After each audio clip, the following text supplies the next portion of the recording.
Salut tout le monde, on va regarder ensemble la dernière partie de la théorie pour la section 1.12. Tout le gros de la théorie sur les ondes stationnaires est fait, il nous reste juste quelques cas un peu particuliers à regarder. Le cas qu'on a traité jusqu'à maintenant, c'est un cas où est-ce qu'on a une corde qui est fixée à ses deux extrémités. Ce qu'on a dit, c'est que les seules fréquences, les seules longueurs d'onde qui pouvaient donner des ondes stationnaires, c'est des fréquences qui faisaient en sorte qu'il allait toujours avoir des nœuds aux deux extrémités de la corde. Dans le cas où est-ce qu'on a une corde vibrante qui est fixée à une extrémité, mais libre à l'autre extrémité, on a par exemple une corde qui est attachée à un anneau qui est libre de osciller sur une tige, ben dans ce cas-là, la situation va légèrement changer. On regarde ça ensemble avec le PowerPoint. Donc voici une image tirée du cahier où est-ce qu'on a les ondes stationnaires pour les trois premiers modes d'une corde qui est fixe à une extrémité, mais attachée à un anneau libre à l'autre extrémité. Ce qui change, c'est que l'extrémité qui est fixe, ici l'extrémité de gauche, va quand même toujours correspondre à un nœud.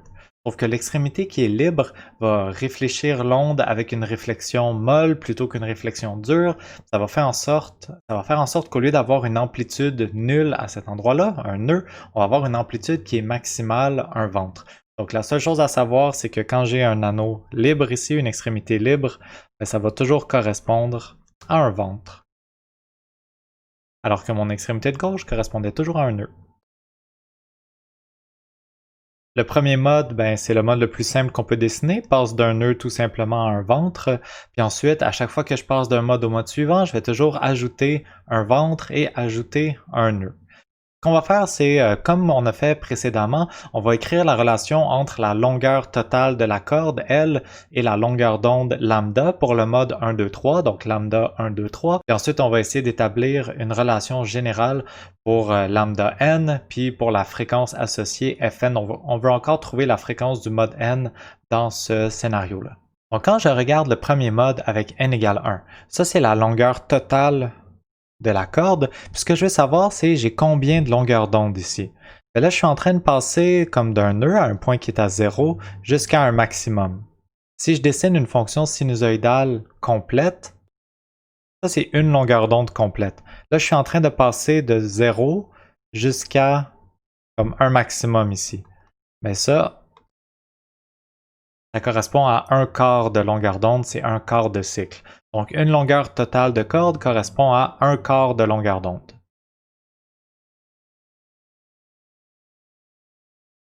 J'établis la relation entre lambda 1 et la longueur de la corde. Je peux aussi trouver la formule pour le F1, la fréquence associée au mode numéro 1.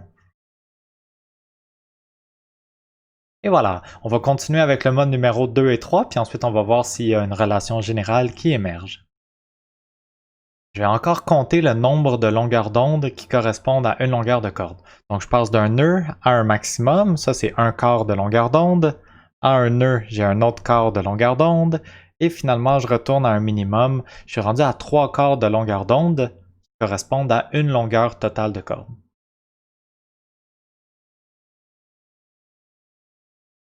Je regarde mon dernier mode, on a encore ajouté un ventre et un nœud, donc on a encore rajouté une demi-longueur d'onde. Je vais quand même le compter en regardant le dessin. Je passe de 0 à un maximum. Fait que j'ai un quart, deux quarts, trois quarts, quatre quarts et 5 quarts de longueur d'onde.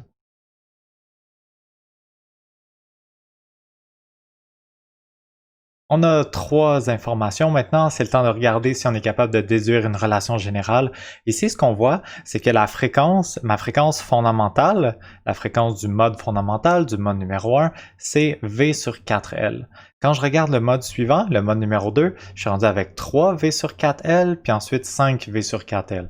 C'est facile de continuer la suite logique, fait que j'ai 1, 3, 5, 7, 9, 11, ça va être tous les chiffres impairs ici. Donc seulement les multiples impairs de la fréquence fondamentale vont être possibles dans une corde qui est fermée et ouverte. Quand j'avais ma corde qui était fixe aux deux extrémités, ben, j'avais des modes pour tous les multiples de la fréquence fondamentale 1, 2, 3, 4, 5, 6, mais ici j'ai seulement les multiples impairs de la fréquence fondamentale qui sont présents. Je peux l'écrire de façon mathématique, la relation pour la longueur d'onde du mode n et pour la fréquence du mode n.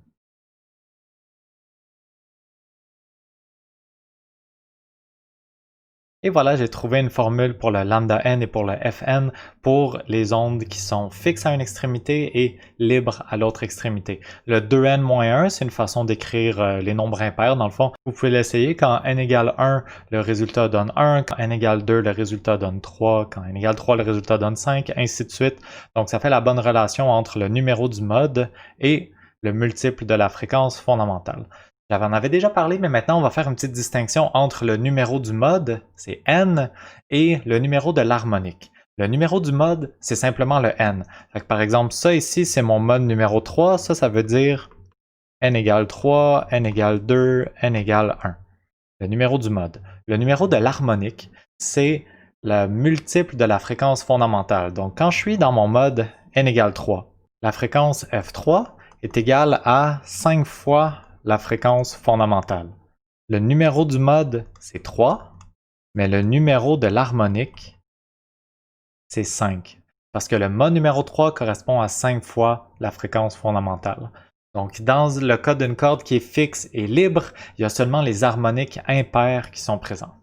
On va pas vraiment considérer le cas où est-ce que les deux morceaux de la corde seraient placés sur des anneaux libres, parce que d'habitude, la corde, en laboratoire, il faut qu'elle soit fixée à un générateur d'ondes, qui ça va toujours correspondre à un nœud.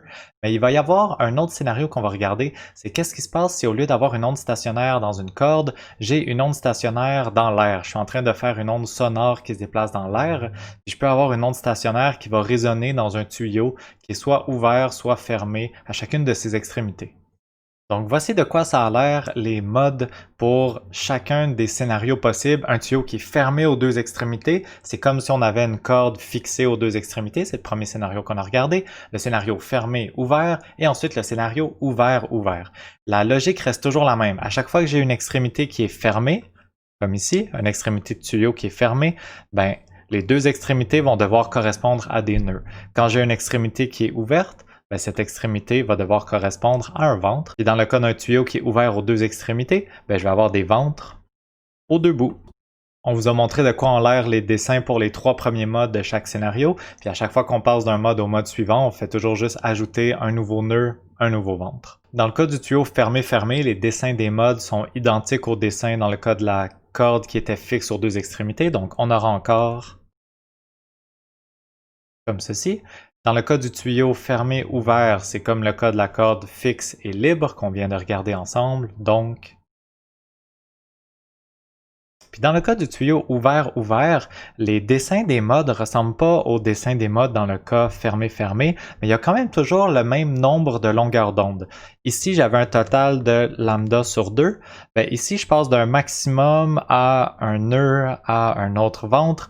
Ça, c'est un quart de longueur d'onde, un quart de longueur d'onde. J'ai aussi lambda sur 2.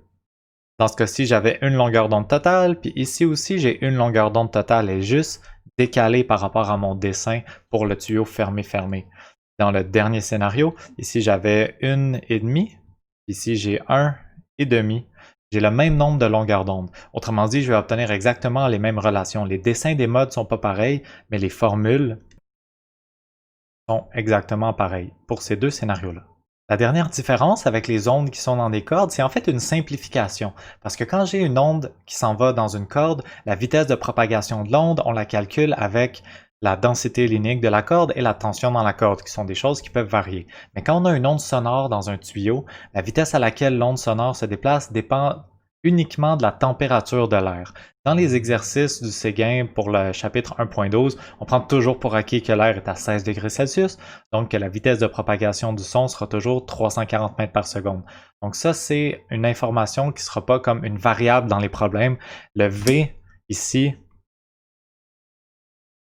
va toujours être constant, va toujours être égal à 340 mètres par seconde. J'insiste là-dessus parce que des fois, vous allez venir pour faire des problèmes, puis vous allez dire, voyons, il me semble qu'il manque une information, il me semble qu'il manque quelque chose pour calculer la vitesse. Il faudra juste se rappeler que, ah oui, dans le cas d'une onde sonore, la vitesse est toujours 340 mètres par seconde, sauf si la température était explicitement mentionnée, mais ça n'arrive pas dans les exercices du 1.12.